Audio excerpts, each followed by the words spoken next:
안녕하세요. 반갑습니다. 주갈성의 성경 가이드 시간입니다. 여러분들 한 주간 잘 보내고 계세요? 오늘은 우리가 사도행전 7번째 공부하는 시간입니다. 요즘 갑자기 벚꽃이 펴가지고 여기저기 예쁜 데가 너무나 많습니다. 여러분들도 주변에 이 벚꽃이 예쁘게 핀 꽃들을 보면서 너무나 눈이 즐겁지 않으세요? 그렇게 아름다운 벚꽃도 이제 며칠도 안 돼서 금방 다 길바닥에 떨어져서 이 청소하시는 분들을 힘들게 할 걸 우리는 금방 알고 있습니다. 여러분, 우리 사람들도 다들 이 아름다운 시절이 있었는데 다들 언제인가 싶죠? 여러분들이 삶 속에서 가장 아름다웠던 순간은 언제였던가요? 한번 기억해 보세요. 여러분들 마음속에 예전에 좀 젊었을 때 한창 나 잘 나갔어 하던 그 시절이 기억이 나세요? 아마 제 생각에는 여러분들의 가장 아름다운 시절은 바로 지금 이 순간 하나님의 말씀을 열심히 사모하고 있는 그 모습이 아닐까 확신합니다. 왜냐하면 지금 이 모습을 하나님께서 가장 아름답게 보시기 때문에 그렇습니다. 그리고 외형적으로 정말로 가장 아름다운 때는 언제냐면 우리가 썩지 아니할 육체로 다시 부활했을 때 그 모습이 우리에게 가장 아름다운 모습이 되지 않을까 기대를 해봅니다. 저와 여러분 모두 다 그 순간을 소망하면서 오늘 우리 말씀을 좀 보도록 하겠습니다. 우리는 지난 시간에 이 예루살렘 교회 안에서 일어났던 굉장히 당황스러운 사건을 봤습니다. 바로 아나니아와 삽비라의 사건이었습니다. 그 마음에 사단이 가득해서 성령을 속이는 죄를 범했던 이 두 사람은 하나님의 심판으로 그 자리에서 죽임을 당하게 됩니다.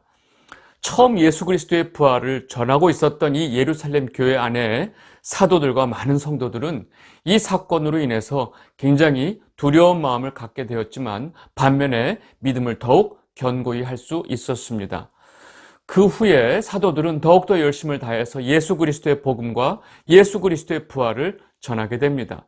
그리고 예루살렘의 많은 남녀 무리들이 그 복음을 듣고 믿고 따르게 됩니다. 이렇게 예루살렘 안에 예수를 믿는 사람들이 많아지면서 이 상황을 경계하고 몹시 시기하고 있었던 종교 지도자들은 또다시 사도들을 붙잡아 오게 가두게 됩니다. 이 상황에서 성령은 제자들을 어떻게 인도하시고 또 제자들, 사도들은 이 상황을 어떻게 대하고 있는지 오늘 이 상황이 바로 그 상황입니다. 지난주에 이어서 다음 말씀을 좀 보도록 하겠습니다. 사도행전 5장 12절에서 13절입니다. 사도들의 손을 통하여 민간의 표적과 기사가 많이 일어나매 믿는 사람이 다 마음을 같이하여 솔로몬 행각에 모이고 그 나머지는 감히 그들과 상종하는 사람이 없으나 백성이 칭송하더라. 믿고 주께로 나오는 자가 더 많으니 남녀의 큰 무리더라. 아멘. 이 아나니아와 삽비라의 사건 이후에 사도들의 손을 통해서 하나님께서는 많은 표적과 기사를 일으키셨습니다. 우리가 지금 이 본문 말씀을 볼 때 지금 이 사건의 주체가 누구인지를 우리는 분명히 봐야 합니다. 지금 이 표적과 기사를 일으키시는 분은 사도들이 아니고 하나님 아버지이십니다. 성령 하나님의 역사로 사도들의 손을 빌리고 계신 상황입니다. 그래서 성경이 사도들의 손을 통하여라고 분명하게 전하고 있습니다. 이렇게 많은 표적과 기사가 일어나니까 사람들의 반응은 정확하게 세 부류로 나뉘게 됩니다. 첫 번째는 그 복음을 듣고 믿고 순종하는 자들이 있습니다. 두 번째는 반대로 이 복음에 대해서 아주 노골적인 반감을 가지고 그 믿는 자들과 상종도 하지 않는 자들이 있습니다. 그리고 세 번째 부류는 적극적으로 복음을 믿고 순종하지는 않지만 이렇게 예수를 믿는 그리스도인들에 대해서 약간의 동조의 마음을 보이고 있는 자들이 있었던 것입니다. 그러나 지금 복음을 믿고 주께로 나오는 자들이 더 많았다고 누가는 분명하게 우리에게 전해주고 있습니다. 그리고 이렇게 성령의 역사가 강하게 일어나는 상황에서 오로지 자신들의 병을 치료하기 위해서 몸부림치는 여러 사람들의 모습도 보여주고 있습니다. 사도행전 5장 15절에서 16절입니다. 심지어 병든 사람을 메고 거리에 나가 침대와 요 위에 누이고 베드로가 지나갈 때에 혹 그의 그림자라도 누구에게 덮일까 바라고 예루살렘 부근에 수많은 사람들도 모여 병든 사람과 더러운 귀신에게 괴로움 받는 사람을 데리고 와서 다 나음을 얻으니라. 아멘. 여러분, 지금 이 예루살렘 주변에서 일어나고 있는 이 엄청난 사건, 이러한 상황을 통해서 누가가 말하고자 하는 것이 있습니다. 그것은 바로 이 예루살렘 교회를 중심으로 나타나는 이 복음의 능력과 이 성령의 역사는 곧 이어서 일어나게 되는 바로 사도들의 핍박의 원인이 된다는 것을 설명하고 있습니다. 여러분, 항상 이 말씀의 부흥과 이 성령의 역사가 강하면 강할수록 반대급부로 이 사단의 역사도 강하다는 것을 우리는 기억해야 됩니다. 그래서 곧바로 이 사도들이 핍박당하는 상황을 설명하고 있는 것입니다. 사도행전 5장 17절 18절입니다. 대제사장과 그와 함께 있는 사람, 즉 사두개니 당파가 그 마음에 시기가 가득하여 일어나서 사도들을 잡아다가 옥에 가두었더니, 이 복음이 성령의 역사로 힘있게 전파될 때 이 상황이 제일 불편한 자들은 바로 유대교 종교 지도자들이었습니다. 지금 이들의 마음을 시기가 가득하여 라고 누가가 설명하고 있는 것을 우리는 분명히 잘 봐야 합니다. 왜 이들은 지금 이 상황 속에서 그들의 마음속에 시기가 가득했을까요? 당시 이 사내들인 공회에는 바리새파와 사두개파 두 파가 있었습니다. 그 중에 사두개파는 부활 자체를 부정하는 자들이었기 때문에 이 예수의 부활을 중점적으로 전하고 있는 사도들이 너무 싫었겠죠.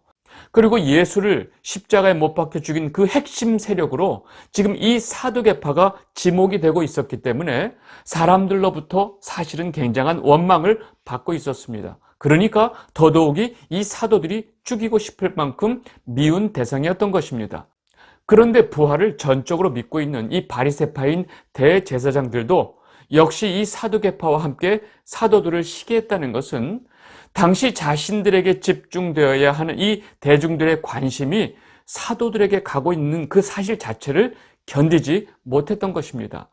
당시 이 대제사장들 그리고 공회원들, 여러 이 종교 지도자들은 지금으로 말하면 단순히 종교 지도자가 아니고 그 종교 사회에서 하나의 사법권까지 가지고 있는 정치인들이었습니다.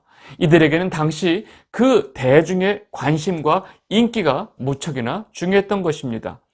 이런 상황이다 보니까 지금 이 예루살렘의 많은 무리들이 사도들이 전하는 그 예수의 부활을 믿고 따르는 상황이 이들로 하여금 다 시기가 가득하게 했던 것입니다. 그리고 이들은 결국 자신들이 가지고 있는 힘을 이용해서 사도들을 붙잡아서 옥에 가두었습니다. 여러분, 아무리 이 세상의 권력으로 사도들을 막으려 해도 이미 시작된 이 성령의 역사를 막을 수 있는 방법은 없었습니다. 성령께서 직접 주의 사자를 통해서 이 사도들을 옥에서 끌어냅니다. 그리고 사도들을 옥에서 이끌어낸 주의 사자는 사도들을 멀리 안전한 곳으로 도망치게 하는 것이 아니고 너희는 성전으로 가서 바로 생명의 말씀을 전하거라 라고 말합니다. 사도행전 5장 19절에서 20절입니다. 주의 사자가 밤에 옥문을 열고 끌어내어 이르되 가서 성전에 가서 이 생명의 말씀을 다 백성에게 전하라 하매. 여러분, 우리는 주의 사자가 이렇게 사도들을 옥에서 이끌어내고 빨리 이 대제사장들의 힘이 미치지 않는 아주 안전한 곳으로 피신시키는 것이 당연한 게 아닌가라는 생각을 합니다. 그런데 성령의 계획은 그것이 아니었습니다. 오히려 바로 옆에 있는 성전에 가서 변함없이 생명의 말씀을 전하라고 명령을 하는 것입니다. 이 영상을 보고 계신 주갈성 성도 여러분, 성도인 우리는 뜻하지 않은 고난과 어려움을 겪게 되고 또 전혀 예상치 못했던 병으로 우리 몸이 너무나 아플 때가 있습니다. 그러면 우리는 하나님 아버지께 이 문제를 해결해 달라고 간절히 기도합니다. 그리고 하나님의 은혜로 그 모든 고난의 상황에서 벗어나게 되고 또 그 아프던 병도 깨끗하게 다 낫게 됩니다.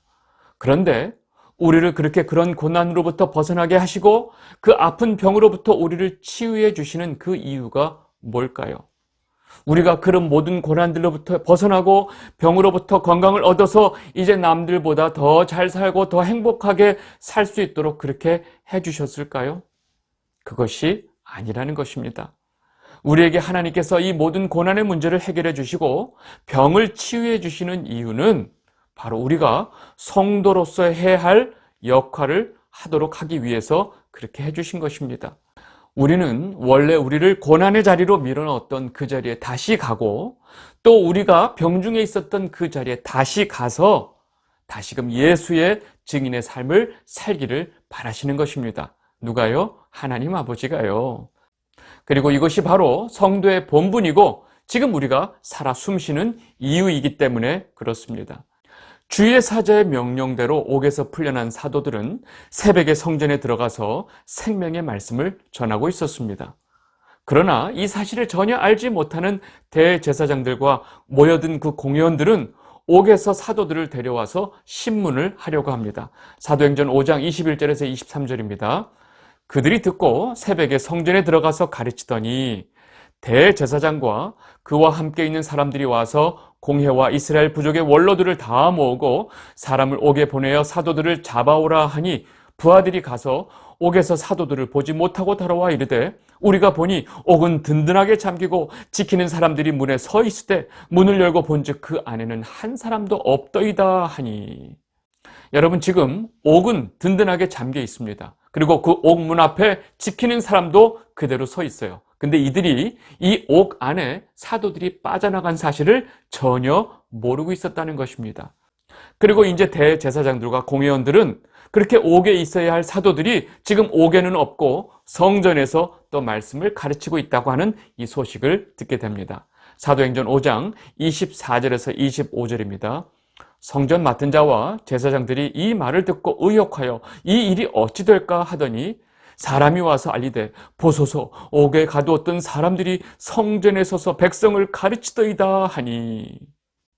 여러분, 지금 대제사장과 공회원들은 자신들 눈에 볼 때도 너무나 이해할 수 없는 일이 벌어지고 있는 상황 속에서도 이들은 오로지 이 사도들에 대한 시기와 분노를 감출 수 없었던 것입니다. 그러니까 사도들이 지금 성전에서 가르치고 있다는 소식을 듣자마자 바로 그들을 잡아와라 라고 명령을 하는 것입니다.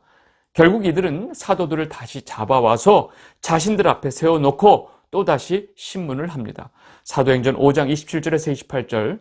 그들을 끌어다가 공회 앞에 세우니 대제사장이 물어 이르되 우리가 이 이름으로 사람을 가르치지 말라고 엄금하였을 때 너희가 너희 가르침을 예루살렘에 가득하게 하니 이 사람의 피를 우리에게로 돌리고자 함이로다. 여러분, 지금 두 번째로 사도들을 붙잡아 놓고 이 사도들을 신문하고 있는 이 대제사장이 하는 말을 잘 보셔야 됩니다. 이들은 지금 자신들이 벌어진 상황을 잘 몰라서 사도들에게 이것을 물어보는 것이 아닙니다. 지금 대제사장의 말의 핵심이 바로 뭐냐? 너희들은 지금 예수를 십자가에 못 박아 죽인 그 주체가 바로 우리라고 사람들한테 말을 하고 다니는 것이 아니냐라고 지금 사도들에게 이 문제를 추궁하고 있는 것입니다. 왜 그 예수란 자의 피를 우리에게 돌리고 있느냐라고 지금 말을 하고 있는 것입니다. 여러분, 도둑이 제발 저린다고 예수를 십자가에 못 박은 주체가 바로 자신들이라는 것을 이들은 너무나 잘 알고 있습니다. 빌라도가 예수를 놓아주려고 하고 또 바라바를 죽이려고 할 때 사람들을 선동시켜서 오히려 예수님 대신 바라바를 놓아주라고 하고 예수를 십자가에 못 박은 것은 바로 이 자들이었습니다. 그런데 이제 와서 자신들은 예수의 죽음과 상관이 없는 자들처럼 행동하면서 지금 마치 사도들이 잘못된 사실을 퍼뜨리고 있는 것처럼 지금 말을 하고 있는 것입니다.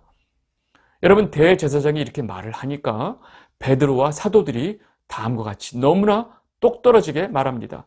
사도행전 5장 29절에서 32절입니다. 베드로와 사도들이 대답하여 이르되 사람보다 하나님께 순종하는 것이 마땅하니라. 너희가 나무에 달아 죽인 예수를 우리 조상의 하나님이 살리시고 이스라엘에게 회개함과 죄사함을 주시려고 그를 오른손으로 높이사 임금과 구주로 삼으셨느니라. 우리는 이 일의 증인이요 하나님이 자기에게 순종하는 사람들에게 주신 성령도 그러하니라 하더라. 와, 지금 이 베드로와 사도들이 하는 말을 보세요. 너무나 분명하게 말하고 있습니다. 우리는 너희들의 말보다 하나님의 말씀대로 예수의 이름을 전하고 있다. 우리가 왜 하나님의 말씀을 거역하고 너희들의 말을 들어야 하느냐라고 말을 하고 있습니다. 그리고 예수를 나무에 달아 죽인 자들은 바로 너희들이다. 그 예수를 우리의 조상의 하나님 아버지께서 살리셨고 그 부활하신 예수님을 통해서 이스라엘에게 회개와 죄사함을 주시기 위해서 그 예수를 높이시고 우리의 임금과 구주로 삼으셨다. 이 모든 일에 우리가 증인이고 성령 역시도 이 일의 증인이 되시는 것을 너희가 모르느냐, 이렇게 말을 하고 있는 거예요. 여러분, 이 베드로와 사도들이 지금 이 대제사장들과 그 공회원들 앞에서 이들에게 한 말은 이들의 뼈를 때리는 진실을 말하고 있는 것입니다. 예수를 나무에 달아 죽인 자들이 바로 너희들이고 성령 하나님께서도 이 일의 증인이시다라고 분명하게 말하고 있는 것입니다. 여러분, 이 말을 들은 대제사장들과 공회원들은 어땠을까요? 그냥 더 흥분해서 정신을 못 차리면서 그 사도들을 죽이려고 했습니다. 사도행전 5장 33절, 그들이 듣고 크게 분노하여 사도들을 없이하고자 할세. 여러분, 이들이 왜 이렇게 화를 내고 승질을 낼까요? 바로 진실을 말했기 때문에 그렇습니다. 그 모든 일에 증인이라고 하는 이 사도들 앞에 더 이상 흥분하고 화내는 것밖에 이들이 할 수 있는 게 없었기 때문에 그렇습니다. 그리고 자신들이 가지고 있는 힘으로 이 사도들을 당장 죽여버려라 했던 것입니다. 그런데 그때 갑자기 당시 사내들인 공회에서 가장 명망 있고 존경받는 인물인 가말리엘이라는 인물이 딱 나섭니다. 가말리엘은 공회에서 사도들은 나가 있고 이들에게 차분히 아주 냉철하게 이 상황을 바르게 볼 수 있도록 설명을 합니다. 사도행전 5장 34절에서 39절입니다. 바리새인 가말리엘은 율법 교사로 모든 백성에게 존경을 받는 자라. 공회 중에 일어나 명하여 사도들을 잠깐 밖에 나가게 하고 말하되, 이스라엘 사람들아, 너희가 이 사람들에 대하여 어떻게 하려는지 조심하라. 그 전에 드다가 일어나 스스로 선전하며 사람이 약 400명이나 따르더니 그가 죽임을 당하며 따르던 모든 사람들이 흩어져 없어졌고, 그 후 호적할 때에 갈릴리의 유다가 일어나 백성을 꾀어 따르게 하다가 그도 망한즉 따르던 모든 사람들이 흩어졌느니라. 이제 내가 너희에게 말하노니 이 사람들을 상관하지 말고 버려두라. 이 사상과 이 소행이 사람으로부터 났으면 무너질 것이요 만일 하나님께로부터 났으면 너희가 그들을 무너뜨릴 수 없겠고 도리어 하나님을 대적하는 자가 될까 하노라 하니. 지금 너무 흥분하고 있는 이 대제사장들과 공회원들에게 이렇게 아주 논리적으로 차분히 설득하고 객관적으로 이 상황을 보게 하고 가장 현명한 판단을 할 수 있도록 이 가말리엘이 이들에게 아주 분명하게 말을 하고 있는 것입니다. 결국 이러한 이 가말리엘의 말을 반박할 수 있는 사람이 아무도 없었고 오히려 이 사람 말에 다 수긍을 하게 됩니다. 왜냐하면 그는 당시 이 공회원 모든 사람들에게 인격적으로 또 이 율법에 대한 권위로도 인정을 받고 있었기 때문에 그렇습니다. 가말리엘의 말에 모두가 동의한 상황에서 사도들은 풀려나게 됩니다. 사도행전 5장 40절입니다. 그들이 옳게 여겨 사도들을 불러들여 채찍질하며 예수의 이름으로 말하는 것을 금하고 놓으니.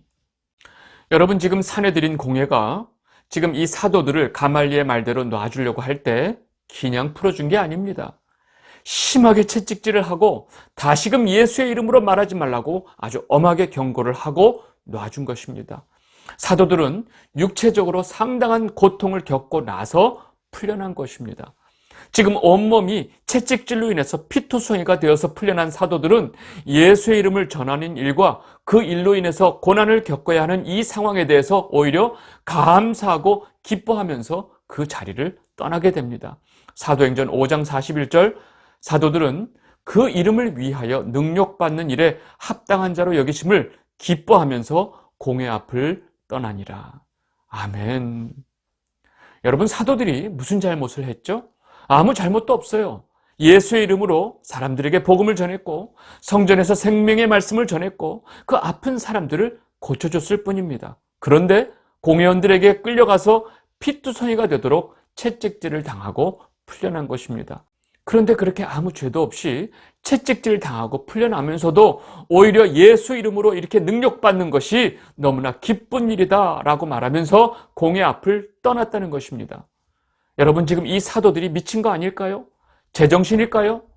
여러분, 저 같으면 너무 분하고 억울해서 미칠 것 같았을 것 같은데 이 사도들은 그 순간에 피투성이가 되도록 막고 너무나 기뻐하면서 그 자리를 떠났다고 합니다. 여러분들은 어떠셨을 것 같아요? 그리고 사도들은 이 사건을 통해서 오히려 더 자신들과 성령의 함께 하심을 더 확신하게 되는 계기가 됐고 더욱더 담대히 예수의 이름을 전했던 것입니다. 사도행전 5장 42절입니다. 그들이 날마다 성전에 있든지 집에 있든지 예수는 그리스도라고 가르치기와 전도하기를 그치지 아니하니라. 아멘. 여러분들, 사도들은 성전이든지 집에 있든지 예수는 그리스도, 메시아라고 가르치거나 또 그 사실을 전도하는 것을 멈추지 않았다는 것입니다. 이 사실을 누가는 지금 우리에게 그대로 전해주고 있는 것입니다. 이 영상을 보고 계신 주갈성 성도 여러분, 처음 초대교회가 세워지고 그 예루살렘 교회를 중심으로 예수 그리스도의 복음이 전해질 때 사도들은 완전히 목숨을 내놓고 복음을 전했던 것입니다. 마치 전쟁터에 있는 군인들처럼 내일 전투에서 죽을 수도 있다는 생각을 늘 하면서 복음을 전했던 것입니다. 우리가 보통 생각하는 것처럼 아름답고 은혜로운 초대교회의 모습이 아니라는 것입니다. 여러분이 지금 이 사도들처럼 살라고 하면 사실 수 있을까요? 저는 솔직히 그렇게 못 살 것 같습니다.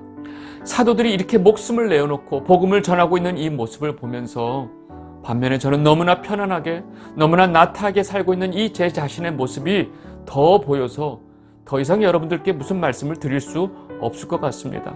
한 가지 확실한 것은 저와 여러분들이 앞으로 어떤 고난을 겪을지언정 하나님 아버지께서는 감당할 만한 시험을 주신다고 말씀하셨습니다. 그러니까 너무나 걱정하거나 염려하지 마시고 우리는 살아가는 이 자리에서 우리에게 주신 역할이 무엇인지를 분명히 깨닫고 그 역할을 잘 감당할 수 있도록 기도하게 되시기를 진심으로 바랍니다. 오늘 사도행전 7번째 시간은 여기서 마무리하도록 하겠습니다. 감사합니다.